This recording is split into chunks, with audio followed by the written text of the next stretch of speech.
আসসালামু আলাইকুম। আমরা দেখছেন এইচবি নিউজ জলসা। পীর সাহেব পীরজাদা হুজুরদের নিত্য নতুন ওয়াজ আর গজল পেতে আমাদের চ্যানেলটি সাবস্ক্রাইব করুন, ঘন্টি বেলাইকান দাবিয়ে আমাদের পাশে। যুবকেরা, আল্লাহ নবী জানিয়ে দিলে এ বিশ্বে মানুষেরা তোমাদের জন্য তোমাদের রব একটা মাস রোজাকে ফরজ করে দিয়েছে, একটা মাস রোজাকে রাখতে বলেছে।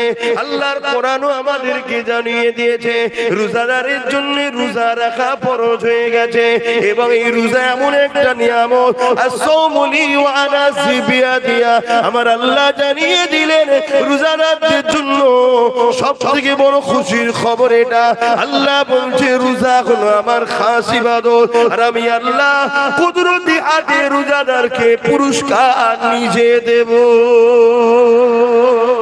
এর জন্য দুটো খুশি, বিসাইমি ফারহাতানি, ফারহাতুন ইনদাল ইফতারি ওয়া ফারহাতুন লিকা রাব্বি। এ নওজওয়ানেরা, রোজাদাররা যখন ইফতার নিয়ে বসে, আল্লাহ পাক হাদিসে কুরসির মধ্যে জানায় এটা একটা রোজাদারদের জন্য বড় আনন্দ। আর একটা হলো রোজাদারদিগকে আল্লাহ নিজের দিদার দেবেন বলেছে। এ যুবকেরা, তোমরা বাপেরা, আর এই রোজা কি ছাড়বেন না। এই রোজা এক মাস আসছে, রোজা রাখবে, আল্লাহকে খুশি করার জন্য রাখবে। কেন আল্লাহ বলেছে রোজা আমার খাস ইবাদত, নামাজ খাস ইবাদত বলেন, হজ খাস ইবাদত বলেন, যাকাত খাস ইবাদত বলেন, রোজাকে খাস ইবাদত বলেছে। সবটাই আল্লাহর জন্য। তবে রোজাটা কেন খাস বলেছে? নামাজের মধ্যে লোক দেখানো থাকতে পারে, নাও থাকতে পারে, না দেখানোটাই তো আল্লাহর জন্য। কিন্তু নামাজের মধ্যে লোক দেখানো থাকে, চল হুজুর বলছে একটু পড়ি, চল বিআই এসছে একটু পড়ি, না পড়লে লোক খারাপ বলবে তাই পড়ি। এখানে লোক দেখানো থাকতে পারে, কিন্তু কেউ শুকিয়ে শুকিয়ে থাকবে না, যদিও থাকে লুকিয়ে লুকিয়ে খেয়ে নেবে। কি বুঝছেন তো নাকি? তাই আল্লাহ বললো এটা আমার খাস ইবাদত। কমসে কম পুকুরে ডুব মেরেও তো পানি খেলেন। কে কে খেয়েছেন ডুব মেরে পানি? ছোটবেলায় খান না? তারপর এর মধ্যে থেকে একটাই কথা বলবো, জীবনের প্রতিটা মাকসাদ হবে আমার স্রষ্টাকে খুশি করা।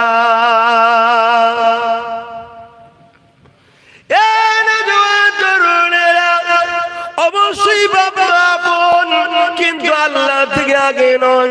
অবশ্যই পীর মুর্শিদ আপন, কিন্তু আল্লাহ থেকে আগে নয়।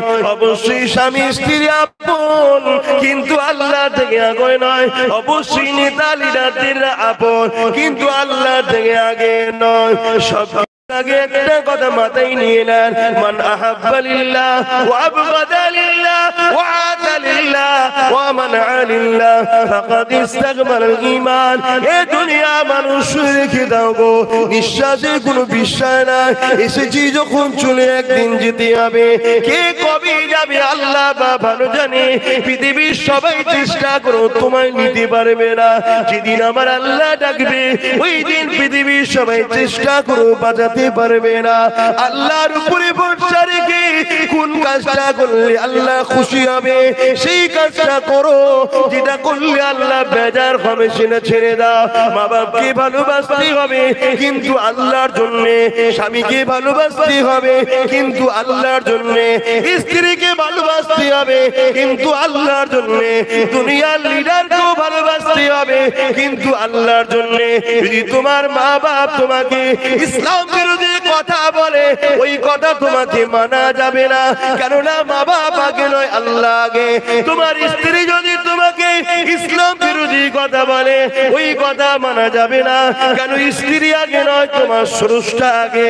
তোমার স্বামী যদি তোমাকে ইসলাম বিরোধী কথা বলে, এই নারীরা স্বামীর কথা মানা যাবে না, কেননা স্বামীর আগে তোমার স্রষ্টা। ঠিক তেমনই তোমার দুনিয়ার লিডার যদি তোমাকে ইসলাম বিরোধী কোনো কথা বলে, ওই কথা মানা যাবে না। কেননা দুনিয়ার লিডার আগে নয়, তার আগে হলো তোমার আল্লাহ। দুনিয়ার লিডার যদি তোমাকে আল্লাহর পক্ষে কথা বলে তবেই মানা যাবে। তোমার ইমাম যদি তোমাকে আল্লাহর বিরুদ্ধে কথা বলে, ওই ইমামের কথা মানা যাবে না। তোমার পীর যদি আল্লাহর বিরোধী কথা বলে, ওই পীরের কথা মানা যাবে না। কারণ আমরা মুর্শিদকে মানবো আল্লাহকে পাওয়ার জন্য, আল্লাহকে মানবো মুর্শিদ পাওয়ার জন্য নয়।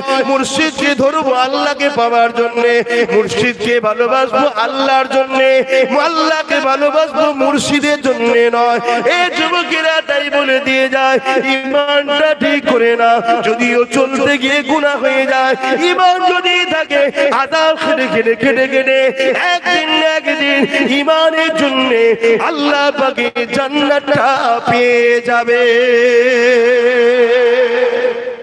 মনে রেখে দেবেন, এই কবরের জমিনে যখন তোমাকে আমাকে রাখা হবে, কেউ যাবে না এই কবরের জমিনে, কিন্তু এই কবরের জমিনে একজন আসবে। বুখারী মুসলিমের হাদিস, আল্লাহ বাতিনাকে নিয়ে আসবে, তিনি তাশরীফ আনবে, তিনি অন্য কেউ নয়, দুনু জাহানের সুলতান নবী দু আলম নবী মুহাম্মদ রাসূল তাশরীফ আনবে। দুনিয়ায় যদি তিনার নেতৃত্ব মেনে নাও, তিনাকে যদি লিডার বলে মানো, আর তিনার পক্ষ থেকে আমরা নেতৃত্ব দিচ্ছি, অর্থাৎ তিনার কথাকে আপনাদের কাছে পৌঁছে দিচ্ছি, আমাদের কথা নয়। কথা বুঝছেন? সেই রাসূলের আদর্শকে যদি মেনে নাও নিজের জীবনে, তাহলে নবী আমার তখন কিয়ামত কবরে বলবে, ফেরেশতা ও আমার গোলাম ছিল, কে নাজাত দিয়া দেয়া হোক। জোরে বলুন সুবহানাল্লাহ। আর দুনিয়ায় রাসূল ছেড়ে দিয়ে নবী দ্বীনকে যারা মিটাচ্ছে তাদেরই পিছনে হই হই করে ঘুরে বেড়াও। মনে রেখে দিও, কবর তোমার ডাকছে, তোমার জবাব দিতে হবে।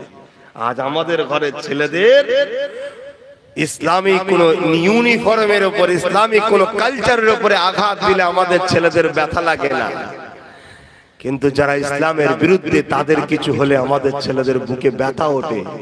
হয় না? হয় না? কি কোথায় চলে গেল? আবার এগুলো যদি আমি বলি, আবার কিছু মুসলমান আছে শুকনো মুসলমান মুনাফিক, তাদের আবার কষ্ট হয়, এসব কথা কেন বলবে?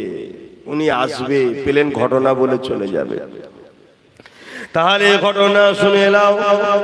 আল্লাহ বললেন, বান্দা ঈমান নিয়ে আসো। কার মতো ঈমান আনবো? এই আয়াতের ব্যাখ্যায় বলছেন সাহাবাদের মতো ঈমান আনো। সাহাবারা কেমন ঈমান এনেছে শুনে রেখে দেন। এ যুবকেরা, তরুণেরা, বাপেরা, আল্লাহ নবীর সাহাবারা কেমন ঈমান এনেছিলেন এক সাহাবীর নাম বলে দেয় হযরতে খুবাইব রাদিয়াল্লাহু তাআলা। হযরতে খুবাইব রাদিয়াল্লাহু তাআলা আর একজন সাহাবী ছিলেন হযরতে খাব্বাব রাদিয়াল্লাহু তাআলা। আল্লাহ নবী সাহাবী ছিলেন।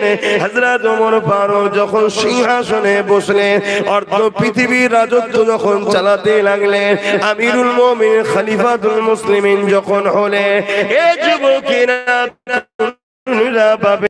হযরত খাব্বাব রাদিয়াল্লাহু তাআলা আনকে আল্লাহ নবী সাহাবী হযরত ওমর বলেছিলেন, এ নবী সাহাবী শুনেছিলাম তোমার উপরে অনেক জুলুম অত্যাচার হয়েছিল, একটু খানিক আমাকে বলো কি জুলুম অত্যাচার হয়েছিল? হযরত খাব্বাব রাদিয়াল্লাহু তাআলা নিজের কোমরের কাপড়টাকে সরিয়ে দিলেন। এ যুবকেরা, তরুণেরা, বাপেরা, তোমার আমার কোমরে গোশত রয়েছে সৌন্দর্যের জন্য। আল্লাহ নবীর ওই সাহাবীর কোমরটা পুরো প্লেন ছিল, গোশত ছিল না। আল্লাহ নবী সাহাবী হযরত ওমর দেখে বলতে লাগলে, ভাই খাব্বাব, এই রকম কোমর তো আল্লাহ জমিনে কারো দেখিনি, কি ব্যাপার আল্লাহ তোমাকে এরকম বানালো? হযরত খাব্বাব বলতে লেগেছে, ও ভাই হযরত ওমর, আল্লাহ আমাকে সুন্দর কোমর দিয়েছিল, কিন্তু আমি নবীর পক্ষে কথা দেওয়ার জন্য, নবীর দল করার জন্য, ন্যায়ের পক্ষে, সত্যের পক্ষে, মানবতার পক্ষে, ইনসাফের পক্ষে, মানব বন্ধনের পক্ষে, ভ্রাতৃত্বের পক্ষে, সত্যের পক্ষে থাকার জন্য তৎকালীন লিডার আবু যর উতবা সাহিবাইরা আমাকে জুলুম করেছিল। আমাকে বলেছিল, মুহাম্মাদের দল ছেড়ে দে, আমাদের দলে চলে আয়, মুহাম্মাদের দল ছেড়ে দে, আমাদের দলে তোর উপরে জুলুম হবে, অত্যাচার হবে। ও ভাইরা তোমার আমি বলে দিয়েছিলাম জান দিয়ে দেবো, তথাপিও নাই সত্য ছাড়বো না। আজও তোমাদেরকে বলা হয়, কি বলা হয় না হয় না, জুলুমের দিকে আসো, মিথ্যার দিকে আসো, অন্যায়ের দিকে আসো, সন্ত্রাসীর দিকে আসো, ফিতনার দিকে আসো, খুনের দিকে আসো, মার্ডারের দিকে আসো, চিটিংবাজির দিকে আসো, তুলাবাজির দিকে আসো, বলা হয় না হয় না। আর বলতে লাগে না, আপনাদের ঘরে এখন এক মুঠো বিরিয়ানি দিলেই চলে যাবে, বেশি খরচ করতে লাগে না।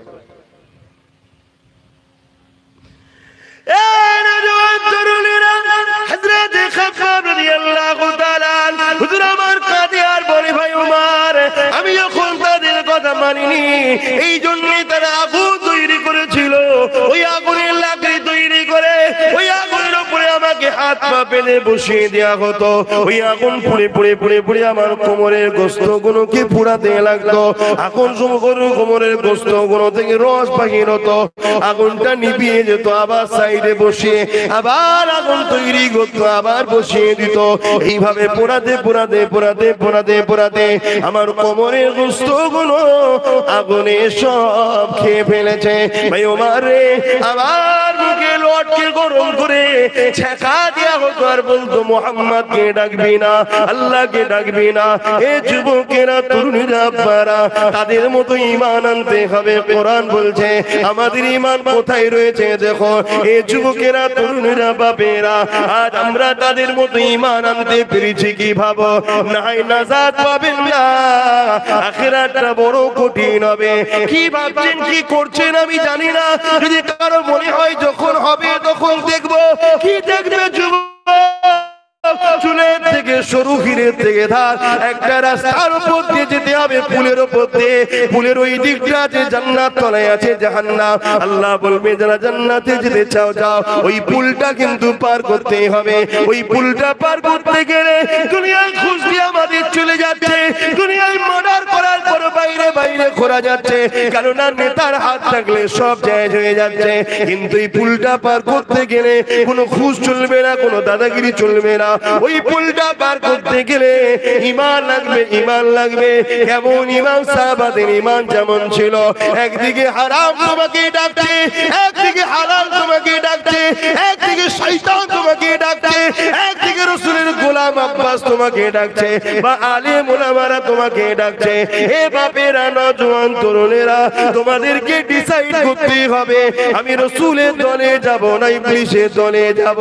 কারণ পৃথিবীর জমিনে দুটো দল আছে, একটা রহমান আল্লাহ পাকের দল, আর একটা হলো ইবলিসের দল। আল্লাহ দলের পক্ষে 1 লক্ষ মতান্তর, 2,24,000 নবী রাসূল এসেছে, আখরি নবী মুহাম্মদ রাসূল এসেছে। সেই নবীর বর্তমানে নবী পাকের পক্ষ থেকে নবীর ওয়ারিসরা রয়েছে। কারণ নবী আমার বিদায় নিবার সময় বলে গিয়েছিলেন, বাবারা শুনে রেখে দাও, আমি নবী তোমাদেরকে 3টে জিনিস রেখে গেলাম, 2টো নয় 3টে।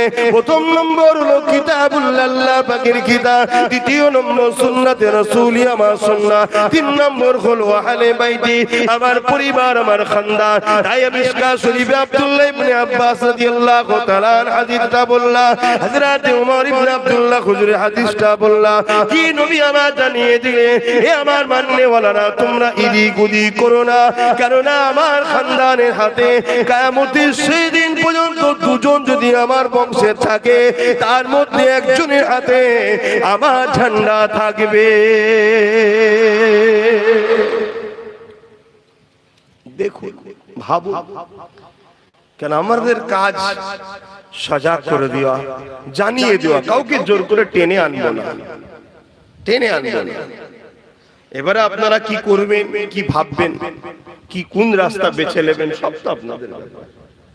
কিন্তু পরিস্থিতি, দুনিয়া তো বরবাদ হচ্ছে, আখিরাতটাও বরবাদ হয়ে যাচ্ছে। আসুন আমাদের কাছে, দুনিয়াও পাবেন, আখিরাতও পাবেন ইনশাআল্লাহ। আর বাড়াচ্ছি না, কেন নামাজের ব্যাপার আছে। একটু দোয়া করব না, দোয়া বাদ দিয়ে চলে যাব? তাহলে দোয়ার আগে তো আমরা একটু সালাম দিই, দয়ার নবীকে দাঁড়িয়ে সালাম দিই। আপনারা দেন তো? ইয়া নবী সালাম